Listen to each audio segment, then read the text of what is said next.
Buenos días a todos y a todas. Mi nombre es Joaquín Moreno, soy catedrático de microbiología de la Universidad de Almería y bueno, hace mucho tiempo ya que vengo trabajando con microorganismos. Nuestro equipo trabaja con microorganismos que están implicados en problemas ambientales como los que tenemos en este momento. Yo voy a empezar mi intervención diciendo palabras raras y la primera palabra que voy a decir es jamila, otra amurca, otra tinaco y otra alpechín. Estoy diciendo la misma palabra, pero en diferentes acepciones, en diferentes zonas de España se llama de esa manera. En Andalucía, por ejemplo, el término jamila es muy usado. Bien, sea como sea, aunque esto está enmarcado dentro de la feria del olivo y el aceite de oliva es sin duda alguna el principal protagonista, yo no voy a hablar del aceite de oliva, sino que voy a hablar de un efecto secundario. Un efecto secundario que se produce como consecuencia de la extracción en 3 fases del aceite de oliva y que genera un subproducto que es el protagonista del problema ambiental del que estamos hablando, del que vamos a hablar. ¿Qué es lo que hace, por tanto, tan importante al alpechín? Pues lo que lo hace tan importante es su composición. El alpechín está compuesto del agua de vegetación y los tejidos blandos de las aceitunas y además del agua que se emplea en las distintas etapas de extracción del aceite. El volumen de alpechín que se produce es de entre medio kilo y 1,5 kilos, entre medio litro y 1,5 litros por kilo de aceituna, y la composición química del alpechín es muy variable dependiendo de la variedad de olivo, el tipo de suelo, el sistema de cultivo, el grado de madurez, el tiempo de almacenamiento del fruto. No sé si se siguen utilizando los trojes, antiguamente por lo menos yo recuerdo que eso era así, y sobre todo el sistema de extracción que se emplea. Si hacemos una recapitulación rápida, una recopilación rápida de cuáles son los componentes que forman parte del alpechín, veremos que mayoritariamente el alpechín es agua. Un 84% del alpechín, en valores medios, es agua. El agua que hemos dicho de dónde procede, de la vegetación y de la extracción. Hay también materia orgánica, fundamentalmente constituida por grasas, azúcares, sustancias nitrogenadas, ácidos orgánicos y polialcoholes, pectinas, mucílagos, taninos y polifenoles. Esta palabra hay que guardarla un momento en nuestra memoria. Aproximadamente un 15% es materia orgánica y el 1% restante está constituida por material inorgánico, normalmente carbonatos, fosfatos, sodio, potasio. Esa composición química, a mí particularmente, me parece que lo oportuno es resaltar que el alpechín contiene más de 50 compuestos fenólicos, estos polifenoles a los que me refería hace un instante. Su presencia confiere a este residuo 3 de las más importantes características que tiene. Y esas características son el efecto antimicrobiano. La presencia de alpechín en un ambiente natural genera una disminución muy notable de la biodiversidad a nivel microbiano, un efecto fitotóxico, en definitiva el alpechín es tóxico para el crecimiento vegetal, y por último el color, ese color negro, ese color oscuro que tiene el alpechín se debe también a la presencia de estos más de 50 compuestos fenólicos que contiene este subproducto. No tengo ningún ánimo de calentarles la cabeza, pero sí quiero que vean las fórmulas de algunos de estos compuestos químicos. No les he puesto nombre y no quiero hablar de ninguno de ellos en particular, simplemente para que vean cómo es la estructura química de estos compuestos, que son compuestos, como digo, fenólicos, polifenoles o de la forma que actualmente se vienen llamando, creo que de una manera muy acertada, los compuestos biofenólicos. Están presentes tanto en la oliva y por lo tanto también están presentes en el subproducto, en el alpechín. Aquí hay otros cada vez más complejos y otros más. Simplemente porque vean cómo son esos compuestos que nos dan o que hacen que nosotros estemos aquí realmente, porque la realidad es que el proyecto LIFE que se planteó porque existe una gran concentración de este tipo de compuestos en el residuo, en el subproducto que queremos tratar. Perdón.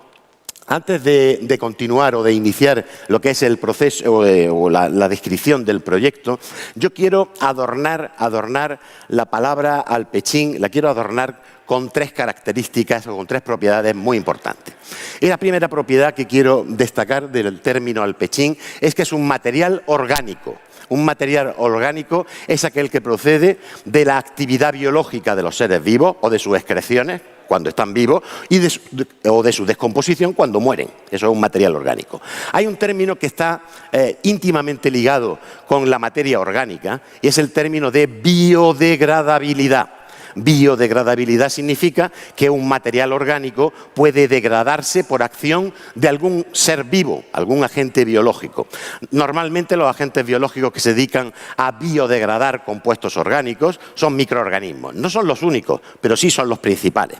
¿Qué hacen estos microorganismos? Utilizan esos compuestos orgánicos para nutrirse, para formar parte de sus células, para hacer que crezcan las poblaciones de estos microorganismos. No lo hacen por hacernos un favor a nosotros en ningún momento. Ellos simplemente utilizan eso porque es lo que tienen a su alcance y devuelven de esta manera los componentes más elementales de los residuos o de los subproductos, como le gustaba a mi antecesor en el uso de la palabra, que se denominaran al alpechín, devuelven, como decía, sus componentes más elementales a los ciclos biogeoquímicos de los elementos, es decir, a la forma en la que habitualmente se renueva, se recircula la materia orgánica y la materia inorgánica. Esa es la primera característica que quería mencionar del alpechín. La segunda es su poder contaminante. La contaminación es algo indeseado, obviamente, algo que no queremos que esté en el medio ambiente por razones de tipo químico, por razones de tipo físico o por razones más esotéricas, contaminación paisajística, contaminación olfativa, incluso contaminación auditiva. El alpechín goza de cualquier enfoque que podamos darle desde el punto de vista contaminante, solo le falta hacer ruido para que sea también un contaminante de tipo auditivo. Como consecuencia de ese elevado poder contaminante, resulta que los seres vivos encargados de recircular la materia orgánica encuentran problemas. No todos son capaces de soportar esa inmensa carga contaminante que tiene el alpechín y, por tanto, hemos reducido el espectro, la cantidad de microorganismos disponibles para esta tarea, lo hemos reducido como consecuencia de ese elevado poder contaminante. Y por último, quiero mencionar otra palabra, otra propiedad característica del alpechín, que es un subproducto, residuo recalcitrante. ¿Qué significa recalcitrante? Que no hay manera de quitarlo de en medio. Bueno, no es tan exagerado como eso, pero que es bastante refractario a ser biodegradado. Tiene una composición bastante sui generis. Esos compuestos fenólicos que les he presentado antes hacen que, digamos, permanezca mucho tiempo en el medio ambiente sin degradarse.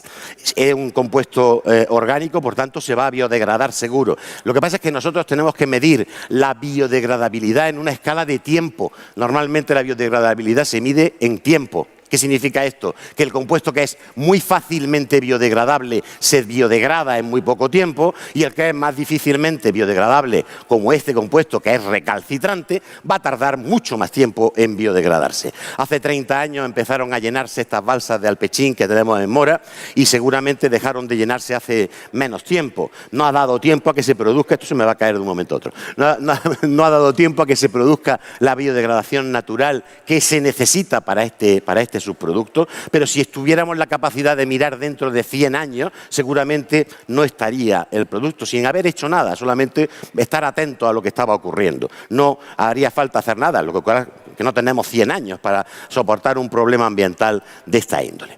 Bien, hechas estas salvedades iniciales, voy a centrarme en el proyecto LIFE que se les quiere presentar a ustedes en esta jornada técnica y del que ya ha hablado muy bien, por cierto, Mercedes, de la empresa Gerreman, para centrarnos en la forma en la que vamos a abordar el problema.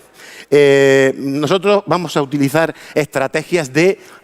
Ya se habrán dado cuenta ustedes de que estoy utilizando mucho el prefijo bio para todo. Pues sí, biorecuperación es lo que vamos a hacer. Vamos a intentar recuperar las balsas de alpechín que tenemos en Mora con estrategias microbianas fundamentalmente, aunque también van a participar otros seres vivos como plantas y lombrices de tierra, etcétera. Y yo concretamente voy a hablarles de este, pequeño preámbulo introductorio. Hablaré a continuación de bioaumentación y después de dos de las estrategias que hemos seleccionado para meter mano a este problema ambiental. Todas estas estrategias de las que les hablaré yo a continuación y posteriormente el profesor Raúl Moral de la Universidad Miguel Hernández, están enclavadas dentro de la biotecnología ambiental, es decir, técnicas de biotecnología que intentan acceder, que intentan solucionar problemas ambientales. Bien, no hay que introducir mucho más el problema donde se ubica. Ya han visto en esas fotografías maravillosas que han hecho el dron que contrató el ayuntamiento, las balsas de Alpechín completamente llenas de este material negro que infunde respeto a cualquier científico que quiera abordar su tratamiento. Por otro lado, en la parte derecha se muestra una fotografía actual de una de las balsas que ya está siendo tratada con las estrategias que nosotros proponemos. Bien, ¿en qué consisten estas estrategias de biorrecuperación? Pues se trata de utilizar medios naturales que emplean organismos vivos. Estos organismos vivos que van a intervenir en la recuperación del material contaminado son organismos que se encuentran en el medio ambiente, fundamentalmente los microorganismos que viven ahí. No hay ninguna otra cosa adicional. Pero además nosotros vamos a poner más cosas, que iré diciéndolas dentro de un ratito.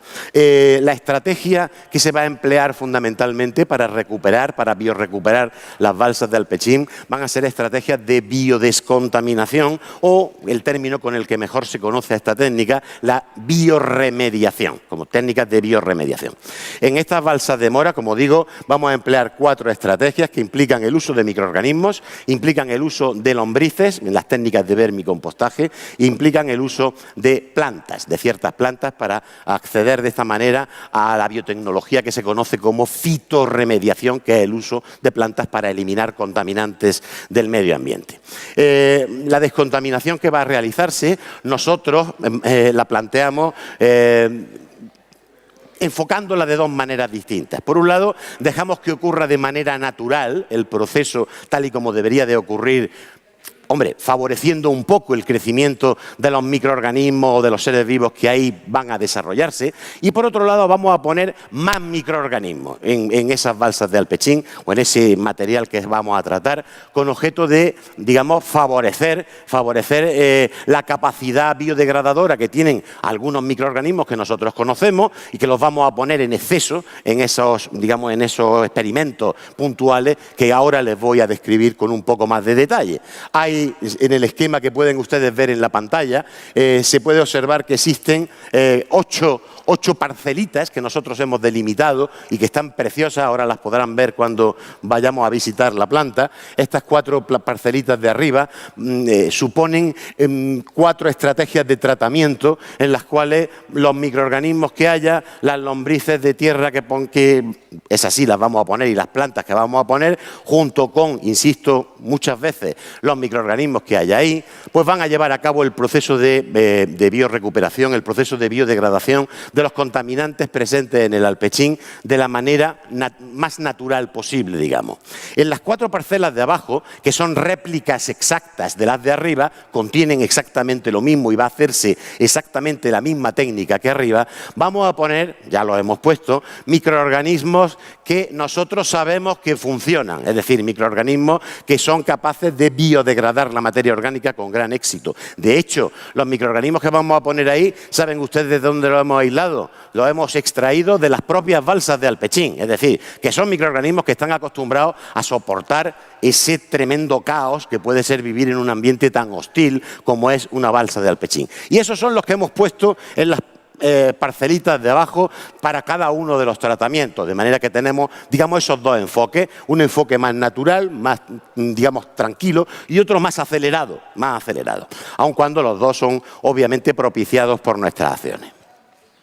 Bien, ¿para qué sirve en estas estrategias? Pues sirven para estimular la actividad microbiana. La actividad microbiana ocurre, como ya le he dicho, de forma natural, y si esperáramos esos 100 años o quizá más, pues tendríamos la oportunidad de ver completamente limpio ese paraje. Seguramente esto sería así, pero no tenemos ese tiempo y por tanto lo que hacemos es estimular la actividad microbiana. ¿Cómo estimulamos la actividad microbiana? Pues dándole a los microorganismos aquello que necesitan para hacer su trabajo de la manera más eficiente posible. La forma en la que los microorganismos trabajan, como ya he dicho antes, no es un ejemplo de altruismo, es decir, los microorganismos trabajan con la única razón de multiplicarse, de seguir creciendo, de seguir existiendo. Y nosotros nos aprovechamos de ese afán por seguir manteniéndose en el medio ambiente, simplemente proporcionándoles aquellas condiciones tanto nutricionales como ambientales que les pueden resultar más beneficiosas a ellos, con lo que nosotros también nos beneficiaremos del resultado de su actividad biológica. Fíjense en el ejemplo de la cucharita esta que tiene una cantidad de tierra, una cantidad de suelo. Ahí se pueden contar 1000 millones de microorganismos en apenas una cucharadita de café. 1000 millones de microorganismos son más que todos los habitantes del continente africano, son los mismos que todos los habitantes del subcontinente indio. Es decir, estamos hablando de una cantidad monstruosa de individuos, claro, muy chiquititos, son microscópicos, pero simplemente en una cucharadita de café, de tierra. Pues esos son los microorganismos que deben de hacer el trabajo que nosotros esperamos que hagan. La presencia de contaminantes en ese ambiente en el que tienen que crecer los microorganismos no es una ventaja. Es todo lo contrario. Los microorganismos se perjudican cuando existen sustancias que son difícilmente degradables y esas se encuentran además en cantidades grandes. Muchos de esos compuestos fenólicos que le he enseñado de forma efímera hace un instante tienen actividad antimicrobiana, es decir, tienen el mismo efecto que una pastilla de penicilina. ¿Se dan cuenta? Es decir, hacen daño a los microorganismos porque son muy tóxicos para ellos. Y además nosotros tenemos que proporcionar esas mejores condiciones, pues no solamente poniéndolos en el ambiente en el que está, digamos que está contaminado, sino añadiendo algún nutriente, añadiendo alguna sustancia que les permita sobrellevar mejor ese gran poder contaminante y que de camino les proporcione unas condiciones mejores para la biodegradación, que es lo que se pretende. Por tanto, en esas parcelitas que le hemos enseñado antes, nosotros hemos tomado, digamos que como material mayoritario, suelo contaminado con alpechín. Hemos tomado el suelo de una de las balsas, lo hemos mezclado con alpechín directamente de otra de las balsas y todo eso, perdón, todo eso lo hemos mezclado con algunos subproductos orgánicos que lo que hacen es proporcionar textura, sí, ciertamente, pero sobre todo compuestos, digamos, que les facilitan o que les permiten a los microorganismos crecer de una manera balanceada, de una manera apropiada. Los programas estos, las estrategias de biorecuperación sirven, estamos diciendo para lo que sirven, incorporan plantas mediante las técnicas de fitorremediación. Una de las estrategias consiste en poner plantas especialmente seleccionadas por su capacidad de crecimiento en ambientes muy contaminados y otras, como la incorporación de lombrices para las técnicas de de vermicompostaje, que no son más que una variedad del proceso de compostaje en el que una vez que se superan una serie de etapas se introducen lombrices en las pilas de compostaje para que continúen llevando a cabo ese trabajo descontaminador. El resultado final es que el suelo contaminado debe de descontaminarse y quedar apto para los usos que se requieran en cada momento y con algunas de estas técnicas además vamos a obtener compost o compost, como cada uno quiera llamarle, vermicompost y biomasa procedente de esas plantas que van a desarrollarse. Lo que se obtiene, como estoy diciendo, suelo descontaminado que puede recuperarse para la agricultura, para el pastoreo, para la reforestación o para uso recreativo, uso público. El compost y el vermicompost son útiles, obviamente, como enmiendas orgánicas en la agricultura y también para restaurar suelos. ¿Qué ventajas y qué inconvenientes tiene el uso de estas técnicas de biorrecuperación? Bueno, que entre las ventajas tenemos que son procesos naturales, no estamos inventando nada ni estamos poniendo ningún tipo de maquinaria extraña o más contaminante al servicio de esta necesidad, sino que son procesos naturales, como les digo. Eliminan una gran variedad de contaminantes, se realizan en el propio lugar donde está la contaminación y suelen ser mucho más baratos que cualquier otra tecnología. Por su parte, los inconvenientes están limitados a contaminantes que son biodegradables. Si nos acordamos ahora que se ha cumplido, no sé qué, si es el 25 aniversario o el 15, o no lo sé, de lo de las minas de Aznalcóllar, se ha cumplido hace poco, que fue un vertido de metales pesados. Esos metales pesados, los microorganismos los miran y dicen, pues muy bien. No se puede hacer nada con ellos. Quiero decir, son materiales que no son biodegradables. ¿De acuerdo? Estos, obviamente, son los que pueden utilizar o los que pueden beneficiarse de las técnicas de biorrecuperación. Es difícil extrapolar las condiciones del laboratorio. Nosotros, los científicos, nos gusta trabajar primero en el laboratorio porque ahí nos sentimos en nuestro ambiente, en nuestra salsa, ¿no? Ahí es donde podemos sacar las conclusiones importantes de nuestro trabajo. Pero luego llega la realidad. Y hay que decir, todo esto que aquí en el laboratorio se ve tan bien y sale tan estupendo en un tubito de ensayo de 10 centímetros, ahora hay que pasarlo a una balsa de 5 hectáreas de Alpechín, ¿no? A ver cómo vamos a pasar esto. Bueno, pues tiene sus dificultades, pero no es imposible en ningún caso. Y, por último, suelen ser tratamientos, obviamente, más prolongados. ¿Por qué? Pues porque requieren que el proceso se discurra de forma natural.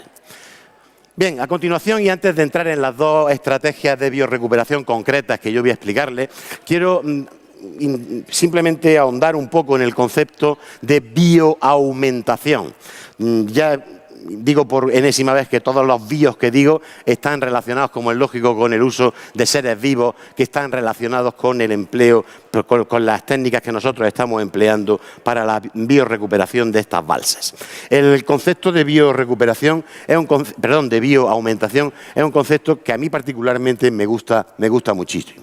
En estas técnicas de biodescontaminación se incorporan microorganismos que son especialistas, microorganismos que son los que realmente saben cómo tienen las capacidades para llevar a cabo la descontaminación de ese ambiente, de ese sustrato que está contaminado, de lo que sea. Estos microorganismos pueden proceder de cualquier ambiente natural.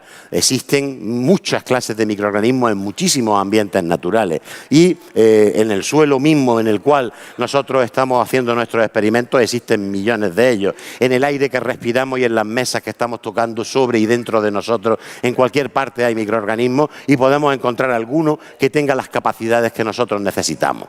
En el proyecto concretamente, en nuestro proyecto, el que estamos desarrollando, nosotros hemos encontrado microorganismos que se hallaban en las balsas de Alpechín, los hemos estudiado y hemos comprobado que algunos de ellos tienen la capacidad de descontaminar de forma eficiente, razón por la cual no vamos a desaprovechar esa oportunidad y vamos a ponerlos en cantidades suficientemente grandes, en esas pequeñas parcelitas que les he indicado antes, con objeto de ver qué pasa con el material contaminado en presencia de estos organismos. Cuando nosotros incrementamos esa cantidad de un organismo que se encuentra de forma natural en el medio ambiente, estamos aplicando una técnica de biomagnificación o de bioaumentación, que es exactamente lo mismo.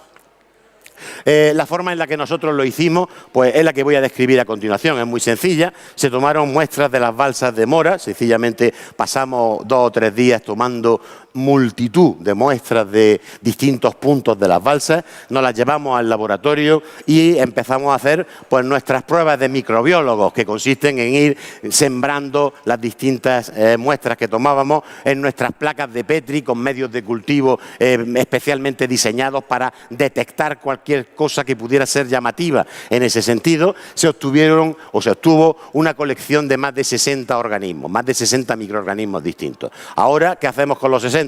¿Vamos a usarlos todos? No, vamos a buscar cuáles son los mejores y para eso, pues lo que hicimos fue programar una selección, un conjunto de herramientas que nos permitieron seleccionar aquellos microorganismos de esos 60 que habíamos encontrado en las balsas de Alpechín que pudieran tener una mayor utilidad, que pudieran tener una mayor repercusión. Y en ese sentido se encontraron dos de ellos que presentaron características que a nosotros como grupo de investigación nos parecieron las más adecuadas. Concretamente, estos organismos se seleccionaron finalmente.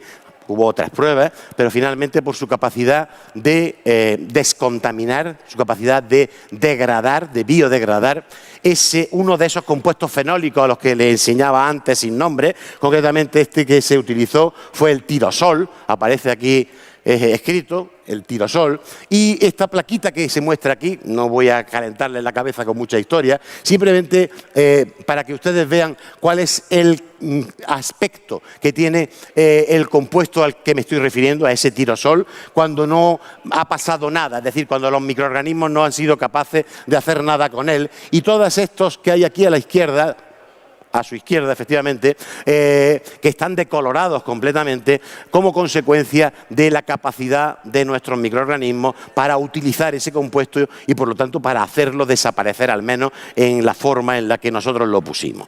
Esa prueba fue definitiva, junto con otras en las que les referiré dentro de un instante. Al final, esos dos microorganismos se identificaron por medio de técnicas de biología molecular y fue posible decir que uno se llama Aspergillus ocraceus y el otro se llama Scedosporium apiospermum, nombres científicos que poca importancia tienen, excepto para el microbiólogo, pero si les llamamos Pepito y Antoñito da exactamente lo mismo, son dos hongos que tienen la capacidad de hacer esto.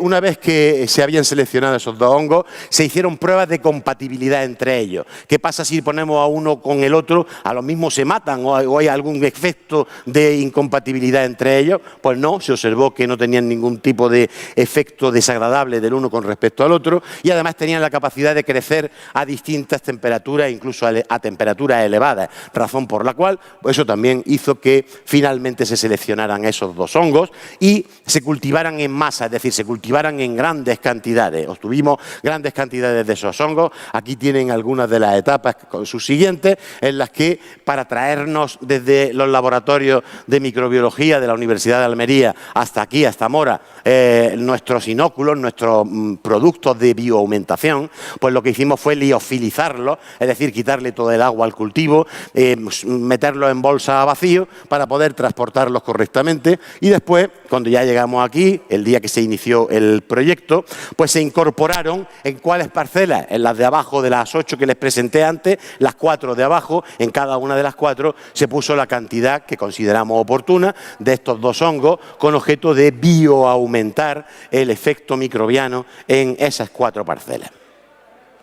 Bien, de las dos estrategias que voy a presentarles yo, la primera de ellas es el biolaboreo, land farming, no es más que utilizar para como técnica agrícola normal y corriente, el suelo, en este caso ese suelo que nosotros hemos preparado de manera artificial, mezclando alpechín con suelo de balsa contaminada, con algunos componentes orgánicos que permitan darle un poco más de facilidad a los microorganismos para que crezcan y sencillamente ararlo para facilitar la aireación, facilitar la esponjosidad del material y la mezcla del mismo durante el proceso. No tiene mucho trabajo esta técnica realmente y recuerden que paralelamente con cada una de las técnicas que hay otra igual pero bioaumentada en la que se han puesto microorganismos a los que me refería antes. ¿Me estoy pasando de tiempo ya o qué?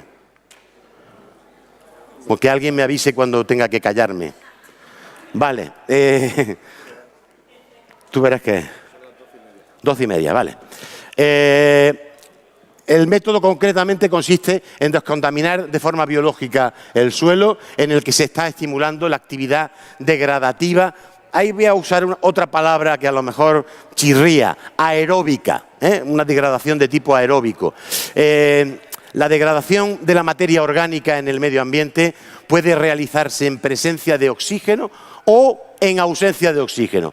Los microorganismos, como hay de tantas clases y de tantas fuentes distintas, tienen la capacidad de usar la materia orgánica tanto en presencia de oxígeno como en ausencia de oxígeno. Digamos que la utilización de la materia orgánica en presencia de oxígeno es mucho más eficiente para el microorganismo y también para nosotros. ¿Por qué? Porque el producto que se obtiene tiene una calidad muy superior y es un producto, dime, que vaya acabando. Pues acabo. Es un producto mucho más fácilmente, digamos, utilizable. Se me ha ido la olla. Se me ha ido un poquito la olla. Vamos a ver. Anaeróbicamente también se puede usar la materia orgánica. Ese proceso lo conocemos como los procesos de putrefacción. Huelen muy mal, ¿verdad que sí? Son procesos en los que la materia orgánica también se degrada, pero digamos que son menos eficientes desde el punto de vista energético, dan lugar a productos que son menos deseables desde el punto de vista práctico y desde luego los microorganismos obtienen mucho menos beneficio realizando este tipo de tareas. Bueno, nosotros por tanto aramos ese suelo, tanto el inoculado por nosotros como el otro que está ahí a lo suyo, lo regamos, lo mimamos para que durante un periodo de aproximado, no lo dice aquí, pero lo dirá ahora a continuación, voy a ir saltando para correr mucho, durante un periodo aproximado de entre 6 meses, un año, pues se produce la biodescontaminación de ese suelo. Se pueden recuperar suelos contaminados con compuestos orgánicos como la gasolina o los diésel, los lodos aceitosos, pesticidas, el alpechín, y se pueden aprovechar esos residuos a los que me refería antes, con los que hemos mezclado el suelo, para su posterior, es decir, usarlos como una forma de trasladar un problema a otro sitio y ese residuo lo convertimos en sustrato, en este caso, para la técnica del laboreo y para la técnica, las otras 3 técnicas también.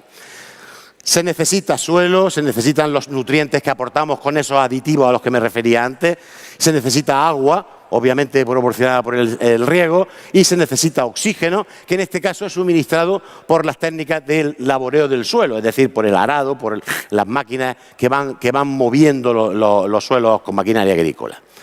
La forma en la que se realiza, creo que la he contado más o menos, ven ahí lo que decía, el tratamiento dura entre 6 meses, no un año, sino 2 años, y se mejora cuando se bioaumenta, se añaden más microorganismos, y puede llevarse a cabo ex situ. Claro, podemos llevar a cabo ex situ, es decir, fuera del sitio donde está la contaminación, llevándonos ese suelo a otro sitio, si la cantidad de suelo pues es factible llevársela, pero no nos podemos llevar 5 hectáreas de alpechín a ningún sitio, con lo cual hay que hacerlo ahí.